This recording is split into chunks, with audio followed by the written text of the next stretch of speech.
It's kind of weird how the places we think are the safest, you know, a classroom, the shop you work at, your high school hallways. Yeah, just totally familiar places. Exactly. And then suddenly they're not. They transform, and fear just takes over. Well, that feeling of safety, it's built on things being predictable, right? So when something completely unexpected happens, that danger, the contrast, is just incredibly jarring. Absolutely. And today we're going to recount some really raw personal stories. These are true accounts shared online by people who actually lived through that, found themselves caught in these terrifying lockdown situations. What we want to do is sort of immerse ourselves in what that actually felt like for them. The tension, the fear, those split-second choices people have to make. Yeah, and what sticks with you afterwards, what it feels like when your everyday world is just invaded by this sudden, immediate danger. These are definitely intense stories, kind of suspenseful. We need to handle them respectfully, of course. For sure. So we'll guide you through these accounts, pulling out the key moments, trying to get a sense of what it must have been like to actually be there. Okay, let's get into it. This first story, it takes place in a small, pretty quiet middle school. Right. The person telling the story, just a student then, said it felt like the kind of place where nothing really ever happened, just a normal day, maybe even a bit boring. Just routine. Yeah, second period, English class, not exactly edge of your seat stuff. They're supposed to be reading, it's quiet in the room, and then beep, eep, gee, that speaker sound. Oh yeah, that sound. And the announcement comes on. We are now in lockdown, this is not a drill. Wow, that specific phrase, this is not a drill, that just changes everything instantly, doesn't it? From practice to real. Totally. You can just imagine the confusion, everyone's eyes darting around, looking at the teacher. What do we do now? But the teacher, they react fast. Line up. Wall by the door. They rush over, lock the door, try to hit the lights, but apparently the power cuts out right then. Oh, wow. So now it's dark too. Yeah, and some of the girls, they just started crying almost straight away. That raw fear, you know, it just hits some people immediately. That complete loss of control must be terrifying. 1 minute you're reading a book, the next you're huddled in the dark, feeling totally exposed. And then came the waiting. The narrator said it was almost 10 minutes. Just intense silence. You could probably hear your own heart beating. Yeah. And then footsteps, running, in the hallway outside. Getting louder, and then they stop. Right outside their door. Oh man. The whole class just froze, holding their breath. That sound, footsteps right outside the door. It's like the universal sign of danger in these situations. Makes it real, immediate. And then banging starts. A boy's voice pleading, "Let me in, let me in." The narrator's terrified. They said they couldn't tell how old the voice sounded. You don't know who it is. Right. The teacher looks really scared too, but takes a quick look through the little window in the door, hesitates for like a second, like quickly unlocks it just enough to yank this boy inside. Turns out it was a student they knew. That decision. Wow. Opening the door is a risk, obviously, but leaving a student out there? You can't do that. It just shows the impossible choices teachers face. So the boy's inside now, safe, and the narrator whispers, like, "What happened?" He says he was in the bathroom. Okay. And this middle-aged man came in and just started banging on all the stall doors. When he got to the boy's stall, the boy apparently crawled under the divider. No way. Yeah, crawled under and just ran for it. The man chased him for a bit down the hall, but then stopped. Just hearing that, the narrator said chills ran down their spine. That's when it really hit them. This is real. There's a dangerous person in the school. That specific detail, crawling under the stall, paints such a vivid picture, doesn't it? That pure survival instinct kicking in for a kid makes the threat feel incredibly real for everyone hearing his story in that room. You'd hope that was the worst of it, maybe. But less than a minute later, they hear more footsteps. Clearer this time, louder, but slower. Oh no. Some kids are trying hard not to cry out loud now. Right. Then a single loud bang on their door. Just what? At first. Then seconds later, 2, maybe 3 more sets of footsteps join the first one, right outside. So it's not just one person anymore, it's a group. That changes things dramatically. Totally. They can hear muffled talking outside the door. The narrator said their stomach just dropped. It wasn't just a dangerous man, it was a group of them. They looked over at their teacher, who was trying to comfort one of the crying kids. But you could see the teacher was terrified too. Yeah, the shift from maybe a lone intruder to potentially a coordinated group, that amplifies the fear massively. There's intent there, maybe a plan. It felt like forever, apparently, just standing there with this group right outside. Then, one of the men outside yells something unintelligible, and suddenly all the footsteps just run away down the hall. Con. Gone. The narrator figures the police must have arrived outside the building or something, and just this huge wave of relief washes over the classroom. They still waited, huddled there for another 20 minutes before the official all clear came. And the explanation. What happened? Apparently, a group of, quote, sketchy guys had forced their way into the school. They lied, said they were parents coming to pick up kids. Wow. That account just really drives home how quickly a place like a school, supposed to be safe, secure, can be breached and just become terrifying for everyone inside. And for that student telling the story, clearly something they'll never forget. It just shows how fragile that sense of safety can be, especially in places meant for kids. Okay, let's shift scenes now. Our next story moves from a school to another everyday place. A retail store. Right. This happened a few years back. Someone working a closing shift in a store in the suburbs near Chicago started off, they said, like a totally normal day. But the context outside was different. Yeah, definitely. There was news going around about riots in the city itself connected to some police incident. The narrator mentions hearing about stores being broken into, trashed, even employees getting hurt. They said they didn't really get why stores were the target, but the danger felt real. Right, large-scale unrest like that, it can have these unpredictable spin-offs. Yeah. You know, the core issues might be elsewhere, but the ripple effect creates these really scary, localized situations for ordinary people just trying to work. By about 6 p.m. that day, things had apparently gotten really intense in the city. Thousands of people involved, hundreds of stores damaged or looted. And then the talk started. Maybe it was spreading to the suburbs, like right where this person worked. Oh, wow. Yeah, the narrator said they were watching customers who seemed nervous. Some of their coworkers actually got so scared they asked to leave early. Manager was cool about it, understood, but the narrator, they stayed, needed the money. Said later they realized that was a big mistake. That's a tough spot to be in. Staying because you have to, financially, even when you feel that dread building. And it put them right in the path of it.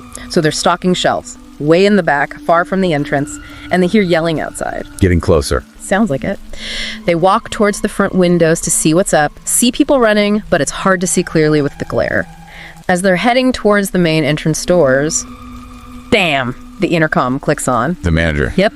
Announcing a store-wide lockdown, everyone to the back. Immediately. That official voice cutting through everything must make it sink in quick. It's not just outside anymore, it's here. Curiosity, though, it gets you, right? Despite the lockdown call, the narrator got close enough to the front doors they were already locked, thankfully to see outside. And what they saw, they described it as one of the most shocking things they'd ever witnessed. What was it? About 10, maybe 15 people just running along the front windows, banging on them, pushing, trying to smash the glass doors open.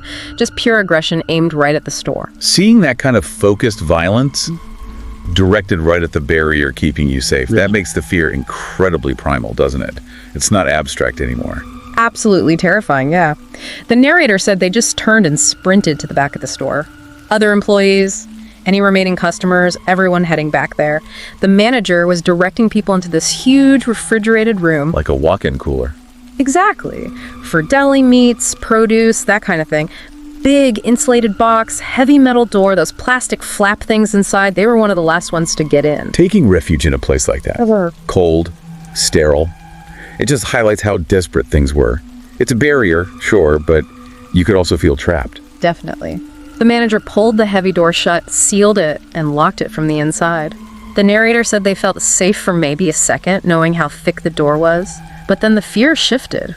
What if they're trapped in here? What if there's a whole mob waiting when they come out? There were like 30 or 40 people crammed in there, cold, panicking, asking if the door would even hold. The shared anxiety in a space like that must have been overwhelming.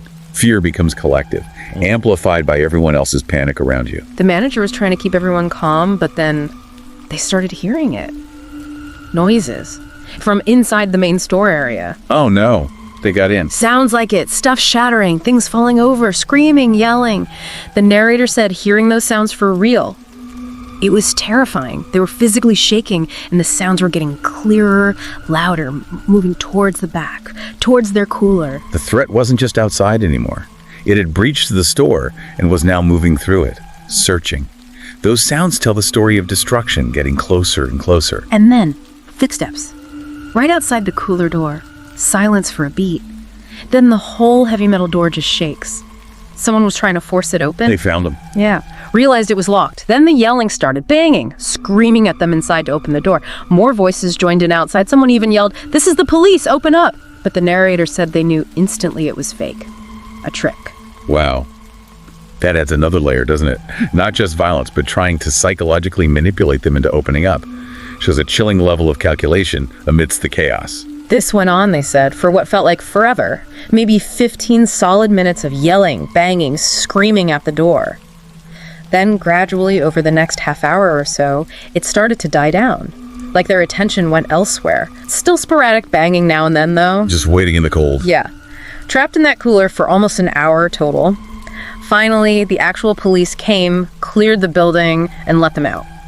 Walking back out into the store, surreal. The whole place was destroyed. Shelves tipped over, merchandise everywhere.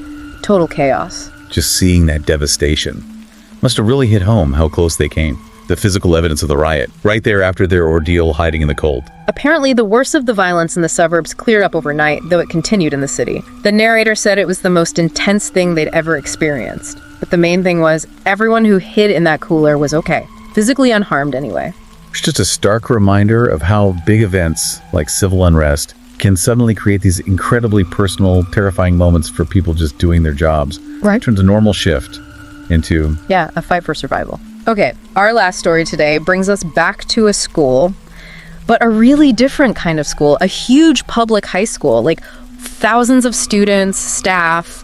This happened during the narrator's sophomore year. Right, a much bigger environment than the middle school.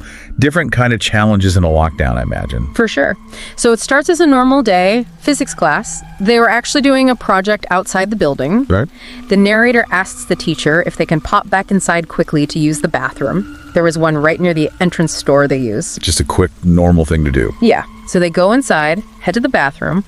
While they're in there washing their hands, this tall, older guy walks in, wearing a gray hoodie. He just looks at the narrator, doesn't say anything, and goes into one of the stalls way in the back. The narrator thought it was super weird, like the guy looked old enough he should be staff maybe, but they didn't recognize him, and the hoodie felt off, unsettling. So they just dried their hands fast and got out of there. That little gut feeling, right? Something's not quite right. Puts you on edge, even if you don't know why. That brief encounter planted a seed of unease before anything else happened. Totally. So they go back outside, rejoin the class. Maybe 15 minutes later, the teacher starts bringing everyone back inside. Their outdoor spot was apparently a bit of a walk, like 4 minutes from their actual classroom inside. Okay, so they're heading back in. Right. And just as the entire class gets inside the building, into the main hallway, the speaker crackles. Abrupt announcement. Full facility lockdown. Now. Wow, the timing. Just moments earlier, they were outside. Could have been completely different, maybe safer, maybe more exposed. Who knows? Chilling timing. Yeah. Everyone just stares at the teacher, who looks just as confused as they are, but reacts immediately, starts rushing the class quietly down the hall towards their physics room. Trying to get them secured. As they're hurrying, another teacher spots them in the hallway and waves them into their classroom instead, which was apparently bigger.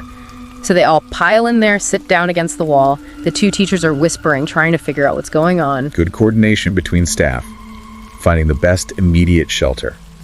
But the whole time they're sitting there waiting in silence, the narrator says they just kept thinking about that guy, the one in the gray hoodie in the bathroom. Was he the reason? Could he be involved? Just picturing how close they were to him gave them chills all over again. Yeah, that unresolved mystery from before. It adds this specific personal layer of anxiety on top of the general fear of the lockdown, you know?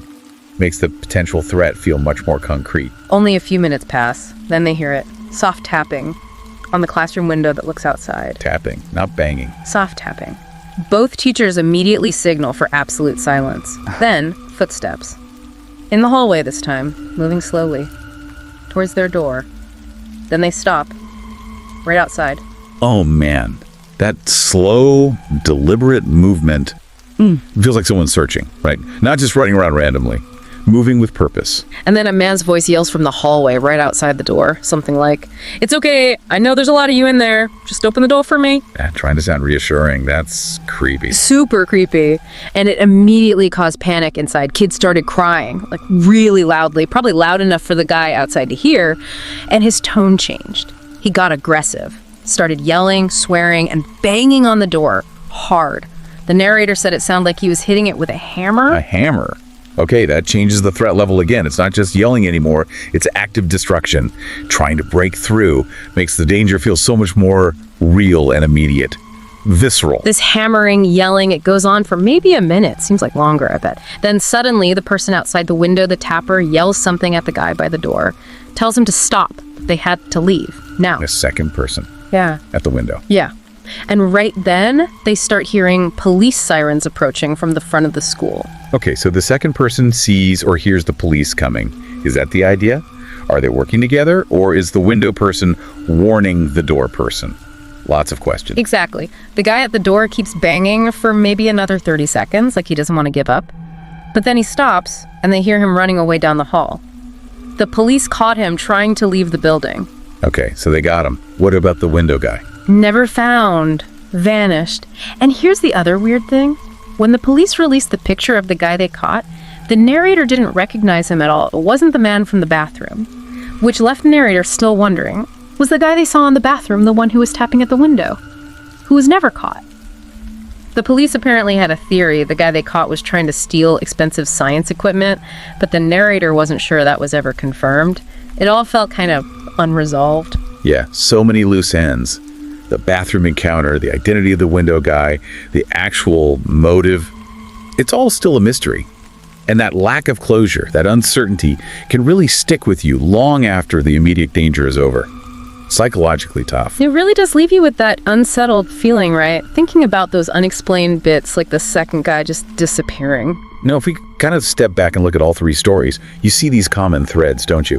Even though they're different places, different situations. Yeah, like the sudden announcement, that moment, it shatters the ordinary. Right, and that instant disbelief, then the mad scramble for safety, for shelter. And the sounds. The terrifying sounds of the threat getting closer, sometimes feeling like they're searching right for you. The tension of hiding, just listening, waiting, Yeah. and then the end, which sometimes comes really abruptly. They all just hammer home how vulnerable these places we think are safe actually are. Schools, shops, hallways, danger can just punch right through. And you see the whole range of human response too. The fear, the panic, the crying, totally natural reactions. Yeah. But also amazing resilience. Yeah, like the quick thinking from the teachers, the store manager trying to protect everyone, that basic instinct to find safety, to help others. These are really powerful stories. Just shows how fast a normal day can turn into this terrifying test of survival for ordinary people. Yeah, they really highlight how unpredictable safety can be. And also the strength people find when they're faced with something truly awful and unexpected. It definitely makes you wonder, doesn't it?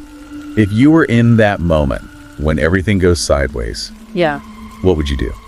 Impossible to know for sure, I guess, until you're actually in it. True. Well, thank you for joining us as we explored these really intense personal lockdown stories. Yeah, it was heavy stuff, but important to hear these experiences. If you found this compelling, please do like, share, and subscribe to our channel, Horror Docs. We appreciate the support. Yeah. Until next time.